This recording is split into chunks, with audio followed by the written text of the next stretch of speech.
सारी फ्री की सुविधाओं को बंद किया जाए।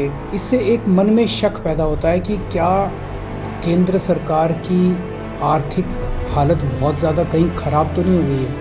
Arvind Kejriwal, according to me, he is the irresponsible liar. क्या राशन रेवड़ी है? क्या बिजली पे किसानों को अगर आप कोई छूट देते हैं वो रेवड़ी है? He's just an election B. B मतलब BEE. दोस्तों के 5 लाख करोड़ के टैक्स माफ, दोस्तों के 10 लाख करोड़ के लोन माफ, लेकिन एक किसान की किस्त माफ नहीं करते इस दोस्तवादी मॉडल में। अंग्रेजी में कहते हैं बेट, BAIT, बेट, जिसको कहा जाता है दाना डाल करके मछली पकड़ने की कोशिश। ठीक उसी प्रकार ये जो फ्रीबी है ये एक बेट है। आम आदमी के ऊपर महंगाई की मार देते हैं आप और अपने पूंजीपति मित्रों का लाखों करोड़ रुपए माफ करते हैं आप। चाहे वो प्रदेश का हो चाहे देश का हो, खजाने पे सबका अधिकार है। नमस्कार, मैं रविश कुमार। एक राष्ट्र एक चुनाव, एक राष्ट्र एक टैक्स, जनसंख्या नियंत्रण, चुनावों में मुफ्त की रेवड़ियों पर रोक, घर घर तिरंगा, ये सब कुछ ऐसी थीम हैं जिन पर पहले भी बहस हो चुकी है, समय समय पर होती रहती है और इसी थीम पर आधारित नई नई बहसें लाई जाती हैं ताकि जनता की बहस नीचे से ऊपर ना आए, बल्कि ऊपर से जो टॉपिक दिया जाए उस पर जनता टपक कर बहस करने लग जाए, फिर भूल जाए कि उसके मुद्दे क्या हैं, उसके जीवन में क्या बदलाव आया है। जिस देश में मात्र 25,000 महीना कमाने पर आप चोटी के 10% में आ जाते हैं, उसकी हालत जमीन पर क्या होगी आप समझ सकते हैं। लोगों का जीवन कितनी मुश्किल से चलता होगा, मगर बहसें इस तरह की पैदा की जाती हैं जैसे लगता है कि बहस उत्पादन से ही उनका जीवन समृद्ध होने वाला है। स्किल इंडिया स्मार्ट सिटी अभियान जब लॉन्च हुआ तब आप उस समय के हिंदी अखबारों में छपे लेखों और हेडलाइनों को याद कीजिए। अनगिनत लेखों से माहौल बना दिया गया। आज शहर के शहर बारिश में नाले का पानी बह रहा है, कोई हिसाब किताब नहीं। इस दौर के झूठ को समझना आसान नहीं है। बहुत सारे लोग चाहिए और बहुत सारी तकनीकी क्षमताएं भी। जैसे हमें जानने में दिक्कत आ रही है कि 16 जुलाई को प्रधानमंत्री ने जब मुफ्त रेवड़ियों को बंद करने का बयान दिया, तब उसके बाद से सभी भाषाओं के अखबारों में बीच के संपादकीय पन्नों पर कितने लेख छपे हैं, खासकर हिंदी अखबारों में कितने ऐसे लेख छपे हैं। इनमें से कितने लेख प्रधानमंत्री की बात का समर्थन करते हुए लिखे गए हैं, लिखने वाला कौन है, कितने मंत्रियों ने इस विषय पर लिखा है। 2014 के बाद से मंत्रियों और भाजपा के नेताओं का संपादकीय पन्नों पर लिखना काफी बढ़ गया है। यह चलन 2014 के पहले भी था, लेकिन ऐसे लेख भी अब छप रहे हैं जिनमें कुछ खास नहीं है। प्रेरणा और जागृति के अलावा नैतिक शिक्षा पर ही 2-4 पैराग्राफ भर दिए जाते हैं, उन्हें भी छापा जा रहा है। आमतौर पर संपादक ऐसे लेख ना छापे जिनमें कोई खास बात ना हो। प्रधानमंत्री के बयान और सुप्रीम कोर्ट की बहस को आधार बनाकर मुफ्त की रेवड़ियों पर जितने भी लेख लिखे जा रहे हैं, उन्हें गिन लेने से पता चलता है कि एक इशारा होते ही किस तरह बहसोत्पादन होने लगता है। इसी तरह हम टीवी चैनलों में मुफ्त की रेवड़ियों पर होने वाली बहस को भी गिन सकते हैं। एक पैटर्न निकल कर आता है कि ऊपर से टॉपिक टपका दी जाती है, फिर नीचे खड़े लोग उसे लोक लेते हैं, यानी कैच कर लेते हैं, फिर चारों तरफ रेवड़ियों की चर्चा होने लगती है। सूचक, शुभांगी और सुशील को एक एक अखबार के 1 महीने के संपादकीय पलटने पड़े। जाहिर है कम समय में इसे पुख्ता तौर पर नहीं संकलित किया जा सकता था। फिर भी आप इन तस्वीरों से अंदाजा लगा सकते हैं कि देश में किस तरह से बहसोत्पादन किया जा रहा है और लोगों को उलझाया जा रहा है। काश हमारे पास तकनीकी क्षमता होती तो हम वाकई गिन कर बताते कि मुफ्त रेवड़ियों पर कितने लेख छपे हैं, जनसंख्या नियंत्रण पर कितने लेख छपे हैं, जो लिख रहे हैं उनका राजनीतिक संबंध किस दल से है, क्या वे बार बार एक ही दल की किसी योजना और टॉपिक के समर्थन में लिखते रहते हैं। जब आप इसका सर्वे करेंगे तो पता चलेगा कि अखबार अपने पाठकों को क्या समझते हैं। इसके लिए बहुत जरूरी है कि पाठक के भीतर पाठक होने का स्वाभिमान भी हो, नहीं तो पता नहीं चलेगा। इसका अध्ययन होना चाहिए कि एक देश एक चुनाव, मुफ्त की रेवड़ियां, जनसंख्या नियंत्रण पर कितने लेख छप रहे हैं, ये एक तरफा है या आलोचनात्मक है। द अमेरिकन प्रेसिडेंसी प्रोजेक्ट इसकी वेबसाइट है। 1999 में राजनीति विज्ञान के छात्रों ने इसका निर्माण किया। मकसद था कि राष्ट्रपति चुनाव को लेकर जो लेख छपते हैं संपादकीय, वे कितने तटस्थ होते हैं और कितने प्रायोजित यानी एक तरफा, जिनमें किसी व्यक्ति की तरफदारी की जाती है। इसके जरिए छात्र देखते हैं कि एक व्यक्ति के पक्ष में जो लेख लिखे जा रहे हैं वो कौन है, कैसे उसके दबाव और चमचागिरी में बहुत सारे लोग तारीफ में लेख लिखने लग जाते हैं। इसका अध्ययन इसलिए किया जाता है क्योंकि इससे पता चलता है कि कैसे मीडिया के जरिए तानाशाही आ रही है। तानाशाही के इशारे पर अनगिनत लेख एक ही थीम पर लिखे जाते हैं। इसलिए मीडिया में छपे लेखों का विश्लेषण होता है ताकि आप इन लेखों को और इसके पीछे के खेलों को समझ लें। भारत में भी लोग राजनीति विज्ञान की पढ़ाई करते हैं, वे भी ऐसा प्रोजेक्ट शुरू कर सकते हैं। 2020 में जब अमेरिका में राष्ट्रपति का चुनाव हुआ, तब वहां के अखबारों में किस उम्मीदवार का समर्थन करते हुए संपादकीय लेख छपे, इसकी गिनती की गई है। अमेरिकन प्रेसिडेंसी प्रोजेक्ट के अनुसार, जैसे इस वेबसाइट से पता चलता है कि 95 लाख से अधिक सर्कुलेशन वाले अखबारों में राष्ट्रपति जो बाइडेन के समर्थन में 47 संपादकीय लेख छपे और ट्रंप के समर्थन में मात्र 44 लेख ऐसे छपे जिनमें बाइडेन और ट्रंप में से किसी का समर्थन नहीं किया गया। यानी इशारा मिलता है कि अमेरिका में भी गोदी मीडिया है। अमेरिकन प्रेसिडेंसी प्रोजेक्ट ने अपने अध्ययन में दिखाया है कि 2016 में हिलेरी क्लिंटन के पक्ष में भी 41 लेख छपे थे, ट्रंप के समर्थन में 1। 2008 के चुनाव से अखबारों में किसी उम्मीदवार के पक्ष में छपने वाले लेखों की संख्या लगातार बढ़ती जा रही है। ऐसा नहीं है कि भारत में कभी फ्रीबीज यानी मुफ्त की रेवड़ियों की बहस नहीं हुई है, हमेशा होती है। यह नई बहस नहीं है, हर चुनाव में होती है। इस बहस के सहारे ऐसी चीजों को निशाना बनाया जा रहा है जैसे लोग मुफ्त रेवड़ियां बंद करने के नाम पर गरीब जनता के मुंह से निवाला छीनकर ताली बजाने लग जाएं कि मुफ्त की रेवड़ियां बंद हो गईं। याद रखिएगा, इस देश में 10% लोग भी महीने का 25,000 रुपया नहीं कमाते हैं, इसलिए बड़ी आबादी को सरकारी मदद की जरूरत है। कोरोना के समय मुफ्त अनाज रेवड़ी के तौर पर नहीं दी गई थी, बल्कि नहीं दी जाती तो लोग भूखे मर जाते। उनका काम छीन लिया गया था। इसके लिए जिम्मेदार कौन था, बहस इस सवाल पर भी हो सकती थी, नहीं हुई। कोरोना के समय जब लाखों मजदूर पैदल चलने लगे और उनका कोई रिकॉर्ड नहीं था, तब सुप्रीम कोर्ट ने कहा कि असंगठित क्षेत्र के मजदूरों का रिकॉर्ड होना चाहिए। उसके बाद केंद्र सरकार ने ई श्रम कार्ड लॉन्च किया। 26 अगस्त 2021 को मजदूरों के लिए पंजीकरण की प्रक्रिया शुरू हुई थी। 137 करोड़ की आबादी वाला हमारा भारत दुनिया का दूसरा सबसे बड़ा जनसंख्या वाला देश है। यह ई श्रम कार्ड का प्रचार वीडियो है। लॉन्च होने के 1 महीने के भीतर असंगठित क्षेत्र के करीब 1 करोड़ 70 लाख मजदूरों ने पंजीकरण करा लिया। ये वो मजदूर हैं जो असंगठित क्षेत्र में काम करते हैं, बहुत कम कमाते हैं, जिनका ईपीएफओ और ईएसआईसी में खाता नहीं है। 30 जुलाई तक देश भर में 28 करोड़ से कुछ अधिक मजदूरों ने ई श्रम कार्ड बनवाए हैं। अकेले यूपी में 8 करोड़ 29 लाख मजदूरों ने ई श्रम कार्ड बनवाए। यूपी के लिए तो लक्ष्य 6.6 करोड़ ई श्रम कार्ड का था, लेकिन वहां लक्ष्य से 124% ज्यादा ई श्रम कार्ड बने हैं। 48% ज्यादा कार्ड केवल यूपी, पश्चिम बंगाल और बिहार में बने हैं। पता चलता है कि लोग कितना कम कमाते हैं और सरकार से कुछ मिलने की आशा में ई श्रम कार्ड बनवा लेते हैं। हुए सरकार असंगठित क्षेत्र में काम करने वाले श्रमिकों का एक डेटाबेस बना रही है।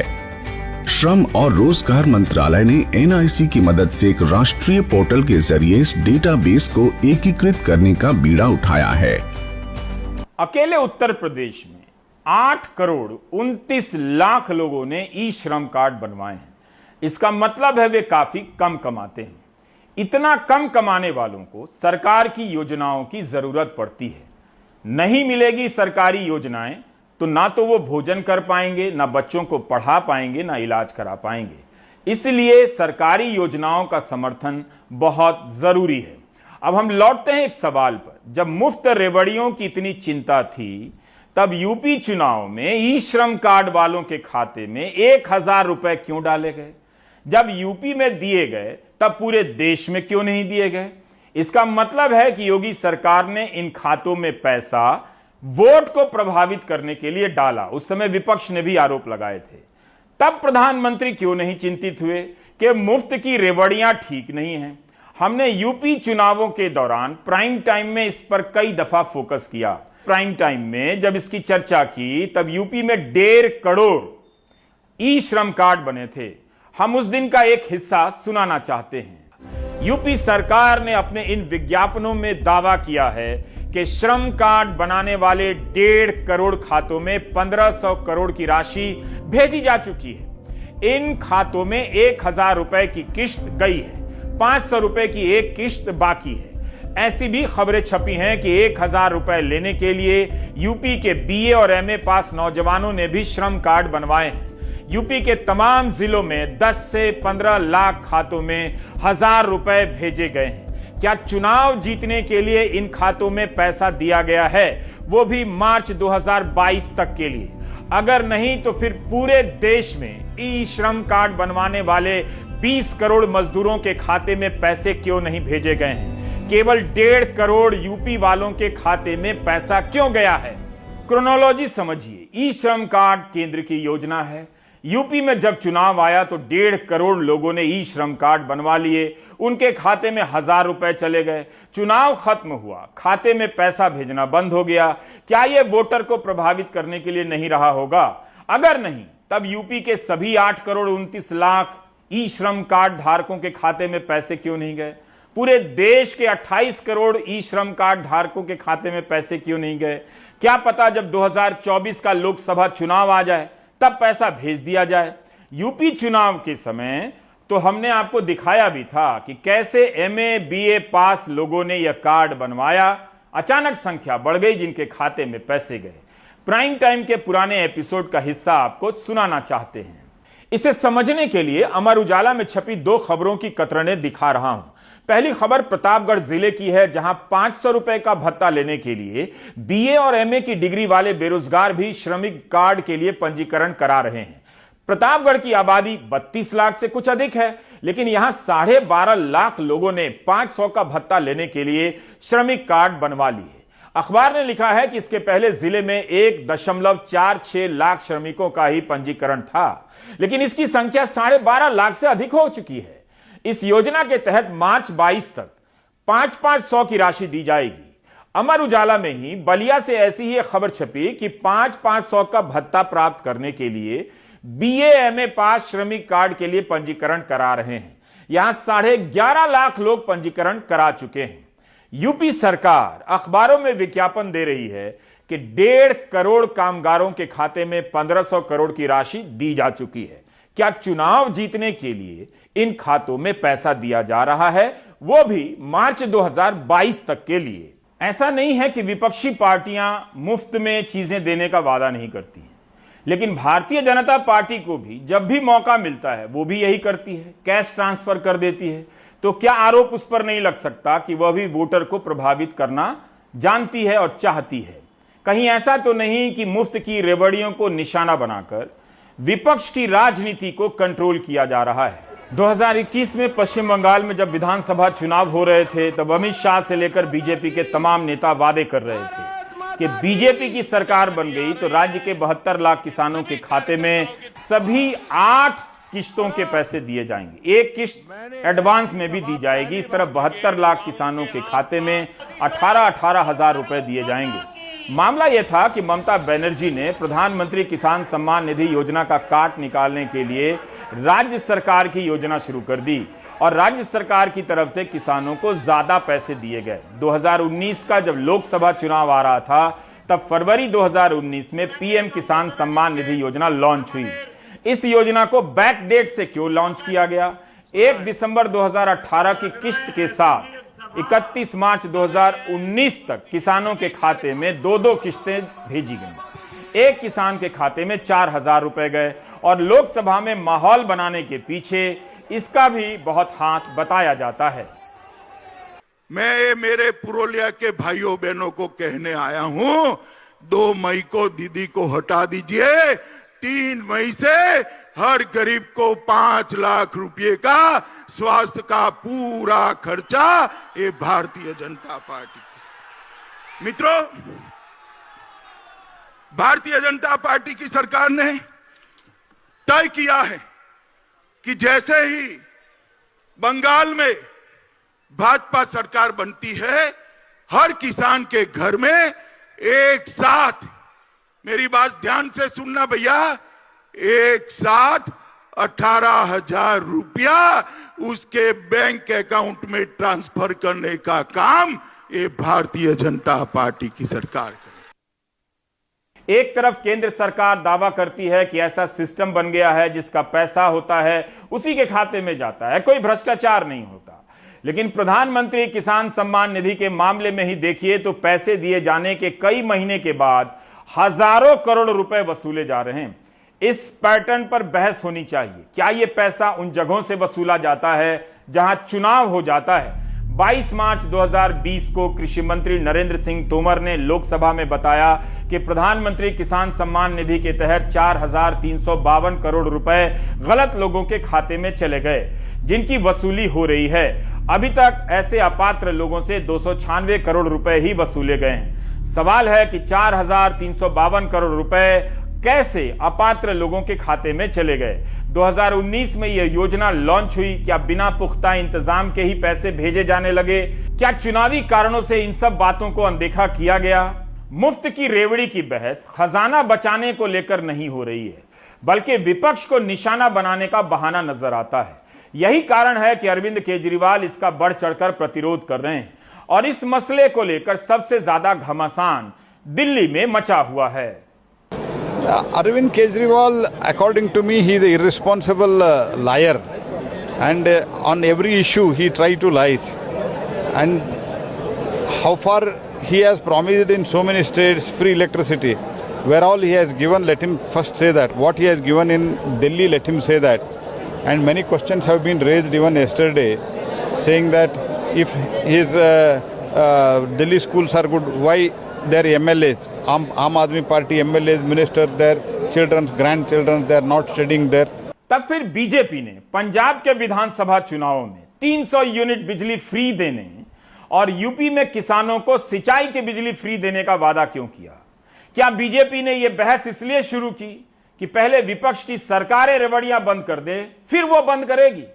अगर बहस में उसका इतना यकीन है तो वह अपनी रेवड़ियों पर पहले फैसला कर दे, उन्हें बंद कर दे। हम यहां अभी इस पर चर्चा नहीं कर रहे कि रेवड़ी किसे कहेंगे। यह परिभाषा इतनी साफ नहीं है, लेकिन इसकी राजनीति साफ साफ नजर आ रही है। विपक्ष की रेवड़ी रेवड़ी बीजेपी का लोक कल्याण।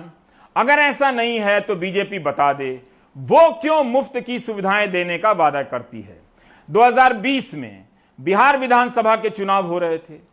उस समय कोरोना के टीके का टका लगता था।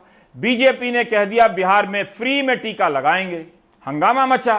तब निर्मला सीतारमण ने दमदार तरीके से कहा कि पार्टी बिल्कुल ऐसा कर सकती है कि जब वो सत्ता में आएगी तो क्या करेगी। बड़े बड़े उद्योगपतियों को लाखों करोड़ों का घाटा हो जाता है तो बैंक कई लाख करोड़ रुपए का लोन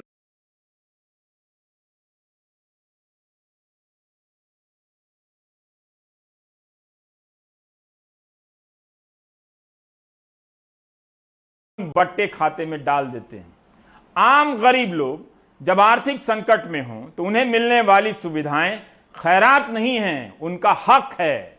चाहे वो प्रदेश का हो चाहे देश का हो, खजाने पे सबका अधिकार है। अब रेवड़ी की बात जो कह रहे हैं तो रेवड़ी किसे आप मानेंगे? सवाल इस बात की है। आप क्या आज देश 75वीं आज़ादी की 75वीं वर्षगांठ मना रहा है और यदि लोगों के पास आज भी भोजन नहीं मिल पा रहा है, मकान नहीं बन पा रहे हैं और उसके इलाज की व्यवस्था नहीं हो पा रही है तो उसे हम किस दृष्टि से देखते हैं? दूसरी बात यह है कि आज हमको तय करना पड़ेगा कि हमारी न्यूनतम आवश्यकता क्या है। बीमार उद्योग है, उसे सहायता पहुंचाने की रेवड़ी कर रहे हैं, तो कोई घर में सस्ते दर पे बिजली पहुंचाना है उसे रेवड़ी कर रहे हैं। तो देश को तय करना पड़ेगा कि आखिर रेवड़ी की श्रेणी में कौन सा आता है। तो ये चर्चा चल पड़ी है तो अच्छा ही है, इस चर्चा होनी चाहिए। मुफ्त की रेवड़ियों की बहस का जन्म 16 जुलाई 2022 के दिन नहीं हुआ, जिस दिन प्रधानमंत्री ने इसकी चर्चा की। गोदी मीडिया में जो बहसोत्पादन हुआ है वो एक तरफा लगता है और विपक्ष को निशाना बनाया जा रहा है। इस बहस के बहाने टाइम काटने का जुगाड़ ज्यादा लगता है। उत्तर प्रदेश में तो आम आदमी पार्टी का जोर नहीं था, फिर यहां के चुनाव में बीजेपी ने फ्री की सुविधाएं देने का वादा क्यों किया? होली और दिवाली पर उज्ज्वला के ग्राहकों को एक एक सिलेंडर फ्री दिए जाएंगे, ऐसा वादा क्यों किया? यूपी के चुनाव में बीजेपी ने वादा किया कि रानी लक्ष्मीबाई योजना के अंतर्गत कॉलेज जाने वाली मेधावी लड़कियों को फ्री में स्कूटी दी जाएगी। क्या यह वादा केवल 12वीं पास करने वाली लड़कियों के लिए था या कॉलेज जाने वाली तीनों वर्षों की सभी लड़कियों के लिए था? मेधावी लड़कियों से क्या मतलब है? क्या टॉपर से है या कोई पैमाना तय होना बाकी है? लेकिन यूपी की चुनावी सभाओं में अमित शाह साफ साफ कहा करते थे कि जो लड़की 12वीं पास करेगी, यानी सभी, उसको योगी सरकार मुफ्त में स्कूटी देने वाली है। यही नहीं, बीजेपी के अध्यक्ष जेपी नड्डा मणिपुर के चुनाव में भी इसी तरह का वादा करते रहे। आप दूसरी बार आशीर्वाद दे दीजिए, हर बच्ची जो 12वीं पास करेगी योगी सरकार उसको मुफ्त में स्कूटी देने वाली है। स्कूटी देने हम किसानों को 5 साल तक सारा बिजली का बिल भरना नहीं पड़ेगा, फ्री ऑफ कॉस्ट बिजली देने वाले। माताएं बहनें यहां बैठी है जिनके पास भी उज्ज्वला का गैस है, होली और दिवाली में एक गैस आपको 2 गैस साल में मुफ्त सिलेंडर मिलेंगे मित्रों, मुफ्त। We are going to provide free scooty to all meritorious college going girls of the state. Now, scooty and moped, this is empowering the women, empowering the female section of the society, making them stand for their education and go forward in a big way. So this is our commitment. The same way, girls from the economically weaker sections and the backward sections will be given an incentive of 25,000 for their education and for their development. Again, we will be distributing and we'll be providing free laptops to all meritorious students passing class 12th.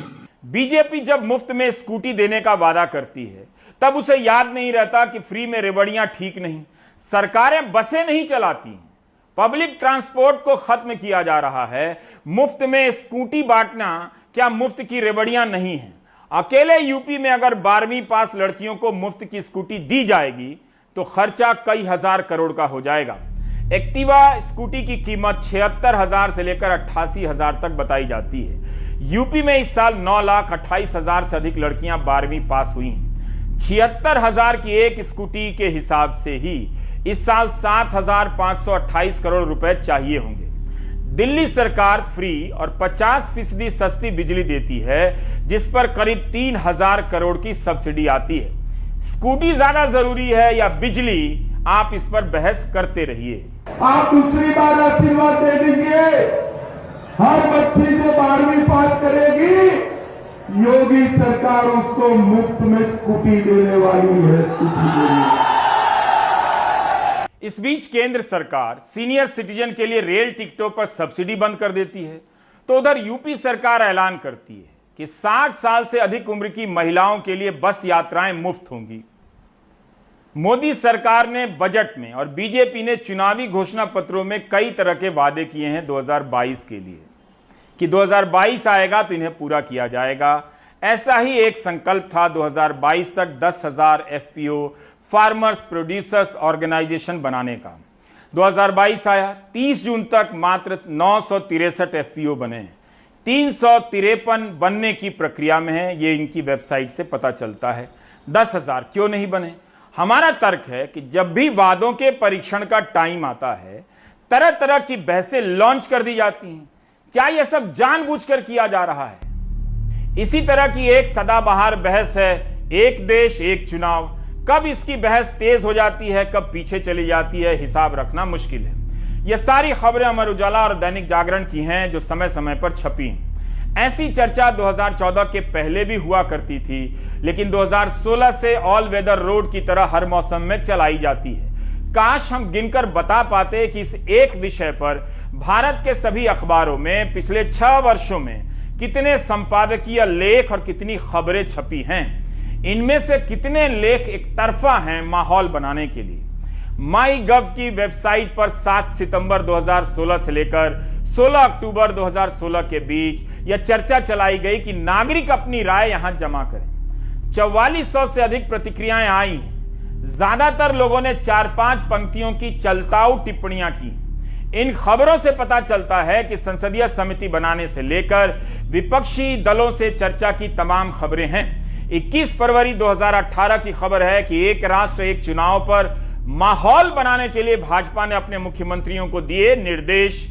क्या आपने सुना है कि मुख्यमंत्रियों को माहौल बनाने का निर्देश दिया जाता है? मुख्यमंत्री का यही काम है कि वे माहौल बनाएं। 13 अगस्त 2018 की एक और खबर है कि एक देश एक चुनाव पर आगे बढ़ी भाजपा। विधि आयोग से मिले पार्टी के नेता।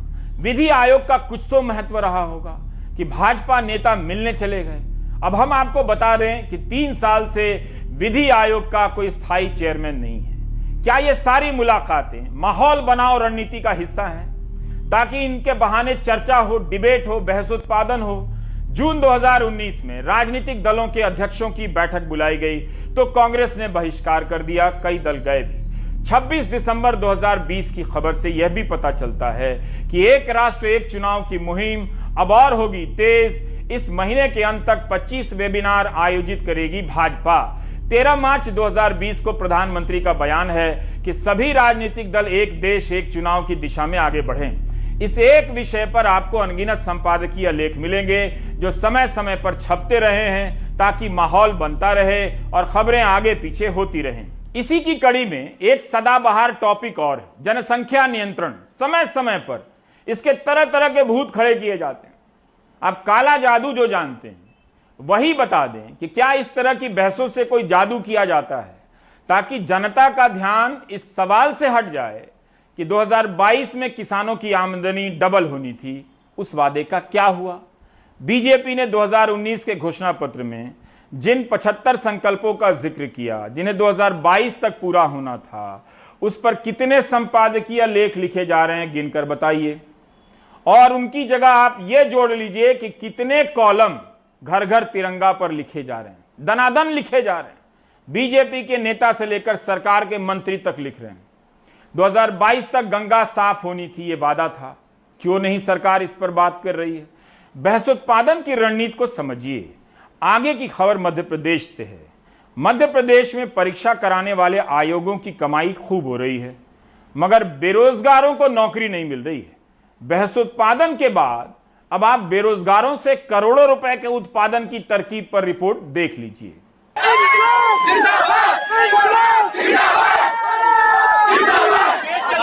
मध्य प्रदेश राज्य सेवा आयोग के बाहर हजारों छात्रों ने तिरंगा लेकर प्रदर्शन किया। नाराजगी की वजह जायज है। पिछले 4 साल में पीएससी ने 67 करोड़ 46 लाख रुपए खर्चे हैं। उम्मीदवारों से इसमें 28 करोड़ वसूले हैं। 1400 रिक्त पदों के लिए 7,54,000 उम्मीदवारों ने फॉर्म भरे हैं। पीएससी ने 10 परीक्षा आयोजित की, लेकिन 4 साल बाद एक भी नौकरी नहीं दे पाई, जिससे प्रशासनिक ढांचा भी चरमरा गया है। क्लास 1, क्लास 2 के 40% से ज्यादा पद खाली हैं। तृतीय और चतुर्थ श्रेणी के लगभग 50% खाली हैं। राज्य प्रशासनिक सेवा में डिप्टी कलेक्टर के 873 में से 400 पद खाली हैं। डीएसपी के 1007 में 337 पद खाली हैं। 1.5 लाख से ज्यादा तो सरकारी नौकरियां ही खाली हैं। 15 से 20 लाख विद्यार्थी एक साल में निकल रहा है। 5 साल से 5 साल से भर्ती नहीं हुई है। 2017 से कोई नियुक्ति विशेष नहीं मिली है। मैं पिछले 5 साल से एमपीपीएससी की प्रिपरेशन कर रही हूँ। मैं 2019 का इंटरव्यू कॉल है मुझे और 3.5 साल से इस एग्जाम का कोई रिजल्ट नहीं आया है। बच्चे अपने हक के लिए लड़ रहे हैं, हम बहुत परेशान हो रहे हैं। ना पटवारी एग्जाम हो रही है, ना एसआई हो रही है, ना एमपीपीएससी हो रही है। सरकार कह रही है तकनीक की दौर में जरूरी नहीं कि हर सरकारी पद भरा जाए।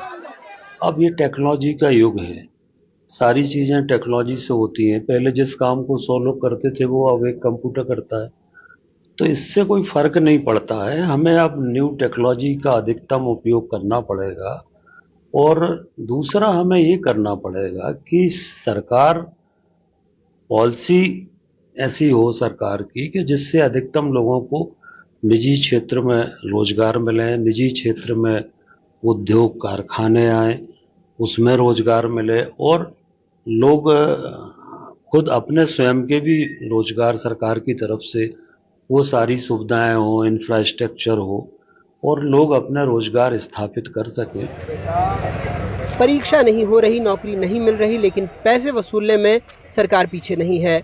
कुछ महीने पहले सरकार ने विधानसभा में बताया था कि बेरोजगार युवकों की भर्ती परीक्षा पर कर्मचारी चयन आयोग ने पिछले 10 सालों में 1046 करोड़ रुपए की फीस वसूली है, जबकि खर्च किए हैं मात्र 502 करोड़, यानी बेरोजगारों से 544 करोड़ रुपए की कमाई। सरकार के आर्थिक सर्वेक्षण के मुताबिक मध्य प्रदेश में 2020 में 24,72,000 पंजीकृत बेरोजगार थे, जो अब बढ़कर 30,23,000 हो गए हैं। हालांकि केंद्र सरकार का ई श्रम पोर्टल बताता है कि राज्य में 1,30,00,000 बेरोजगार हैं, जिसमें 35% ग्रेजुएट हैं। बीजेपी ने अपने दृष्टि पत्र में 10 लाख नौकरियों का वायदा किया था। ये और बात है कि पिछले कुछ सालों में रजिस्टर्ड बेरोजगार ही 10 लाख से ज्यादा बढ़ गए हैं। चाहे पटवारी हो, चाहे चयनित शिक्षक या फिर पीएससी उम्मीदवार, सब सरकारी नौकरी की बाट जो हो रहे हैं। ये भी और बात है कि चयन भवन जैसी संस्थाएं इन बेरोजगार उम्मीदवारों के बूते ही करोड़ों कमा रही हैं। भोपाल में कैमरा पर्सन रिजवान खान के साथ अनुराग द्वारी, एनडीटीवी इंडिया। अभियानों और शपथों के सिलसिले को समझने की जरूरत है। हमने प्राइम टाइम में बताया है कि माई गव की साइट पर 60 प्रकार की शपथें हैं, 60 प्रकार की, हर चीज की शपथ मिल जाती है। खुद बीजेपी सरकार 15 लाख रुपए देने का वादा पूरा नहीं कर सकी और सरकार आप जनता से कहती है कि इसकी शपथ ले लीजिए, उसकी शपथ ले लीजिए, वेबसाइट पर जाकर लाइक कर दीजिए, ताकि बहसों की आंधी में जनता के मुद्दे तिनके बनकर उड़ जाएं। आप दर्शक तिनका नहीं है, खंभा है, इसलिए टिके रहिए और ब्रेक ले लीजिए।